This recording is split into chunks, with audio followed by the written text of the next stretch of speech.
Welcome to Under the Covers. I am your host, Siren, and tonight I am your guide through the depths of the darkness. Pour yourself a drink, do some gardening, and curl up under the covers as we surrender into the abyss. Something possessed my body at 30,000 feet. It happened abruptly on a plane. I was woken up by some turbulence, and instead of going back to sleep, I stood up and demanded the nearest stewardess to bring me some sugar water. My voice was coarse, and I could feel every muscle tense across my body, as if I was preparing to do a backflip. After crushing a Mountain Dew, I barked like a dog. More sugar! It was terrifying. Something awful had seized all executive functions of my brain. That's the best way I could put it. It's like my consciousness got kicked out of the driver's seat and was forced to watch everything from a cage. I could still see, hear, and feel every sensation in my body. I just had no input, no control over what I did. Ma'am, please calm down. We'll get you some soda. Sugar me now! Horror quickly blended with embarrassment. I guzzled a dozen soft drinks in less than 3 minutes, which resulted in vomit all over my pants. People gasped, got up, and moved away. I became that woman on the plane. Do we have to restrain you, ma'am? Not if sugar more I have. Instead of heading home towards my husband and 2 daughters in Toronto, I went straight to the travel counter to book a new flight. Lost Angels. Excuse me, ma'am? Plain me. You'd like to book a flight to Los Angeles, is that right? Despite speaking in broken monosyllables, everyone was very willing to help. Now, don't get me wrong, I'm very thankful that I live in a very progressive, nice part of the world that somehow tolerates strange speech and vomit-stained pants, but for once I just wanted an asshole to call me out for a random screening. I wanted someone to detain the insanity controlling my body. Instead, I helplessly watched my visa get charged a fortune. First class, extra legroom, next available flight. Upon arriving in California, a group of women dressed in very fancy blazers held out a sign for me. That sign said Simone, which was my name. The palest one, wearing cat-eye sunglasses, approached with a glossy-toothed smile. Hello, gorgeous. How was the flight? Divine, the thing controlling me said. Good, let's freshen you up. In public, the women laughed and talked about fictional renovations. Everyone would take turns talking about sprucing up their patio or how they were building a yoga den. In private, however, the women spoke in wet, gagging noises, as if they were trying to make speech sounds not designed for human mouths. The whole car ride from the airport, I was engulfed in drowning duck sounds. As a means of distraction and potential escape, I tried to focus on what was being squawked, but that got me nowhere. The language was indecipherable. The one who wore a sun hat which obscured her eyes was honking at me especially. Hurry-onk, she said, pointing at me over and over. Hurry-onk, hurry-onk. The only consistency I could make out in their language is that whatever they spoke to the sunglasses leader, they would make the same double gagging sound, guac, guac. And so, imprisoned in the back seat of my brain, I mentally started to make notes. The leader I will call guac, guac. My name is Hurry-onk. As we swerved through a busier commercial district, Gigi slowed her driving. In fact, everyone in the minivan became quiet and started scanning the surroundings.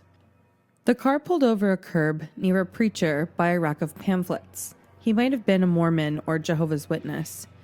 Gigi stepped out first, followed by what I would call her right-hand loyalist, a woman who perpetually wore a violent scarf.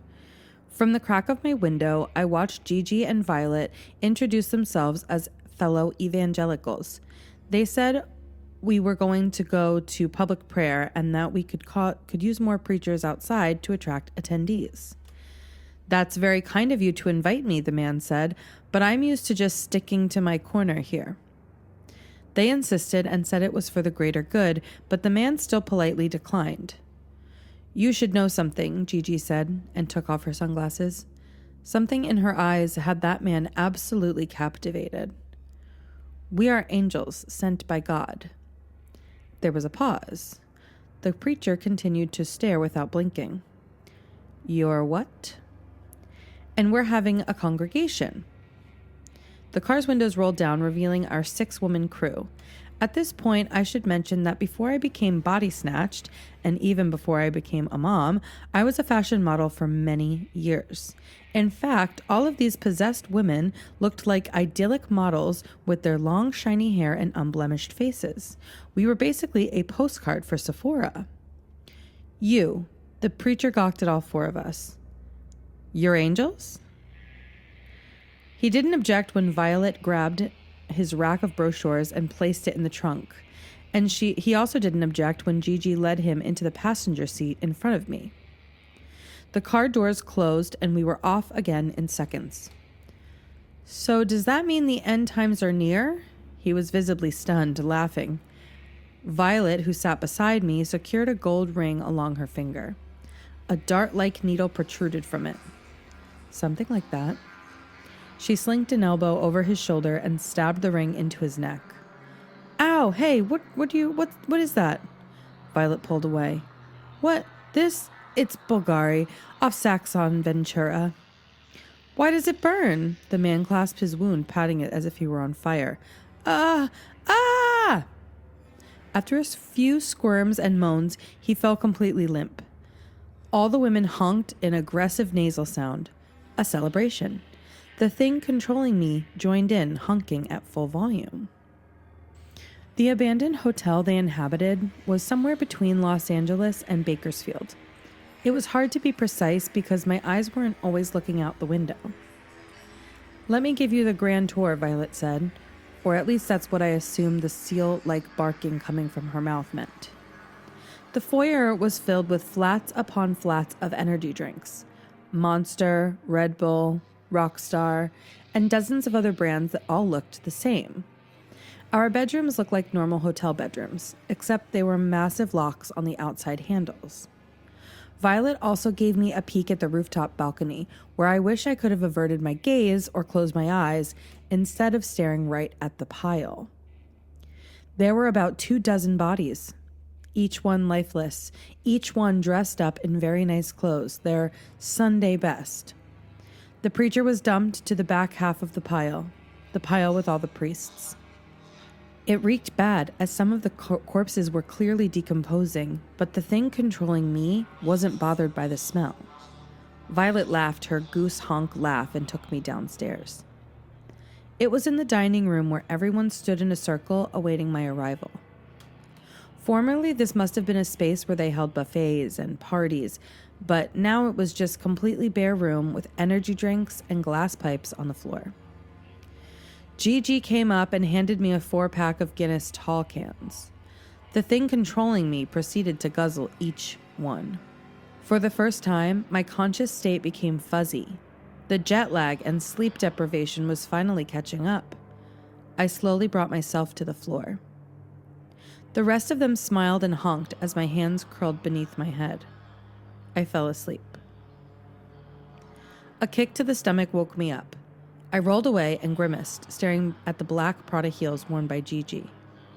It was a full minute of reflective dodging before I realized that it was now me who was crawling and sniveling, the real me. I was moving my own limbs and shielding my face. I was shriveling up in the corner and screaming like a maniac. "Please, let me go, please!" Somehow, when the thing controlling me fell asleep, I was able to take command of me again. The honking entities surrounded my corner and nudged another frightening young woman towards me. I had never noticed her before because she had worn that massive sun hat the whole day. It was Shula. I was so caught off guard, I barely realized that I had control over my speech too. Shula? She used to work at the same modeling agency as me, and we often booked the same gigs because our skin tones were complementary. We even did a big eyeliner commercial for MAC once. "You have to do everything exactly as I say. Shula's MAC eyeshadow now streamed down her cheeks. She looked as sorrowful as I felt. If you don't listen, they'll only hurt us more. I stood up in my corner, eyeing the 4 other possessed humans. Their pupils were dilated, probing me with intensity. What do you mean? I asked. Shula's head hung low. This is your initiation. They want us to fight. Fight? She stood up with the reluctance and rolled back the sleeves of her oversized sweater. We're going to have to make it look like I beat you up. What? No, Shula, I'm not fighting you. It's not up to us. You have to do it. I wasn't about to fight in some perverted boxing match, so I decided to run. I tried to bolt to my left, past Violet, who was watching Shula. But the entity's reflexes were too quick. Violet seized my wrist and hurled me against the back of the room. I slammed into a vinyl corner, breaking a nail, but miraculously not my skull. By the same time I stood up, the circle of women had surrounded me again. There's no escape, Simone. Shula curled both her fists. Her sadness looked terrible and deep. You need to fight, to show you're strong. Let's get it over with so they don't toss you. Toss me? Shula nodded, fighting back tears. They've tossed back bad picks before, weaklings, so you have to put up a fight to show you're worthy. I don't want them to toss you. I looked at the counter behind me. It was adjoining a kitchen. I didn't know how long my free will would last, and I also didn't know if I ever would have it again. I could have made many other decisions, but the mantra in my head was escape now or die trying.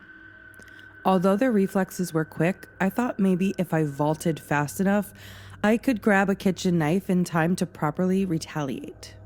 So, that's what I tried to do. I flipped myself over into the kitchen, and this time, no one grabbed my wrist. Scrambling off the linoleum floor, I shot past the fridge and industrial sink. I shot past the walk-in freezer and fryers. But footsteps weren't far behind. By the time I reached another exit, someone grabbed my hair. You have to fight, Shula screamed and dragged me to the ground. In seconds, I was pinned with a ladle against my throat. She held a knee on my stomach. That's it, just thrash around a little. It doesn't have to last long. I flipped her over and grabbed the ladle, putting it on her own throat instead. Shula may have been taller, but she did not have tennis lessons with her kids. No, Simone, they can't see you beat me. I pressed on the ladle like I was testing one of my rackets. I was single-minded in escaping, and if it meant I had to choke out my friend, then that's what I had to do. You've got to stop, please. Her strength was fading, but I held on. It was only once her cheeks had turned blue that I finally let her go. Gigi bent over next to me with a smile. Well done. What a fine vessel Ergic has chosen. My friend lay passed out on the floor. I stood with 4 smiling women who all smirked and patted my back. Flats of drinks were opened in the foyer. They handed me rock stars like candy, honking and ululating in some kind of trance. All the while, Gigi held onto my shoulder, not seeming to care that I was still Simone. Her squeal whispers felt like slugs entering my ear. A new supplicant for thee, soon ours, one and all. During the chanting ceremony, Violet's purple scarf was taken off her neck and then wrapped around my own. The entities encircled me. They bowed and breathed at me, anointing me with their exhalations. Gigi took me to my room and squawked to the entity inside me. I could feel it trying to wake up, playing a cerebral tug-of-war with my body. Then, Gigi looked me in the eyes without her sunglasses. She didn't have pupils like a normal human. She had the grid-like amaldia of an insect. You are now Ergic's tool, human. This is a high honor. Ergic is vice praetor of the Old Ones. The thing controlling me, or Ergic, had briefly seized control of my head and nodded. Gigi put sunglasses over her eyes to speak to me, the real me, directly. Cooperate with Ergic and you will triumph. Resist and we'll toss you like the others. Understood? I didn't know what to say. Gigi squeezed and held onto my cheek like I was some toy. Then she left without a word and turned all 6 deadbolt locks. I wasn't certain, but I had a feeling that if I fell asleep, I would lose all control again, that Ergic would reassert himself. And that's why I left here with more beer cans around me. They wanted me to doze off. I had to stay awake. There was a discarded laptop in the room. It probably planted to test my allegiance or entrap me, but I didn't care. I used it to email my husband and people I trusted. I told them I was taken hostage somewhere in California and that I needed their help. I told them my kidnappers were part of some bizarre cult. But I didn't tell them about my possession, the preacher, or any of the crazy body snatching stuff. I didn't want them to think it was insane. They would never believe me. But hopefully you do. That's why I posted this here. If you live between Bakersfield and LA and have ever driven past a pink rundown motel, please call the police. Send someone. Save me. Before the thing controlling me takes over again.